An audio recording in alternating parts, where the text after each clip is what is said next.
এক মাস ৯ দিন পর আবারও ট্রাকে করে ভোগ্যপণ্য বিক্রি শুরু করেছে টিসিবি। ঢাকা মহানগর ও চট্টগ্রামের বেশ কয়েকটি স্থানে এ কার্যক্রম শুরু হয়।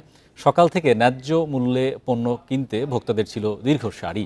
তবে পণ্যের তুলনায় মানুষ বেশি হওয়ায় ট্রাকের সংখ্যা আরও বাড়ানোর দাবি ভোক্তাদের। রাজধানীর ফকিরাপুলে টিসিবির পণ্য নিতে ট্রাকের সামনে মানুষের এই দীর্ঘ সারি। লাইনে দাঁড়ানো নিয়ে নিজেদের মধ্যেও চলে ধস্তাধস্তি। বিরতি দিয়ে পণ্য বিক্রি শুরু হওয়ায় ট্রাক সেলে মানুষের লাইন ছিল দীর্ঘ। সময় মতো পণ্য পাওয়া নিয়েও শঙ্কা ছিল তাদের। প্রতিদিন কার্যক্রম অব্যাহত রাখতে হবে এবং একটা লোক বারবার যেন নিতে না পারে, এটাও দেখতে হবে। তো 2 মাস বন্ধ ছিল, গাড়ি আজ থেকে আবার গাড়ি শুরু করছে।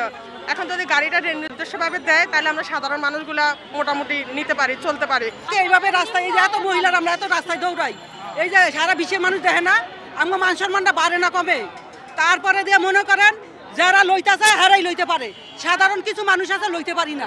প্রতি লিটার ভোজ্য তেল 100 টাকা, প্রতি কেজি মসুর ডাল 60 টাকা, চিনি 70, ছোলা 60 টাকা ও আধা কেজি খেজুর 155 টাকায় বিক্রি করা হচ্ছে। এতে খুশি ভোক্তারা। সামনের রোজার দিন একটু খেজুর আর চিনি এগুলা কমা দিলে ভালো আর কি।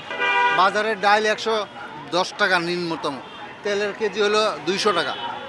তেলে বাজারে তো অনেক দাম, এখানে আপনারা কমই পাচ্ছেন। ঢাকা মহানগরের 50টি ও চট্টগ্রামের 20টি স্থানে চলছে এই কার্যক্রম।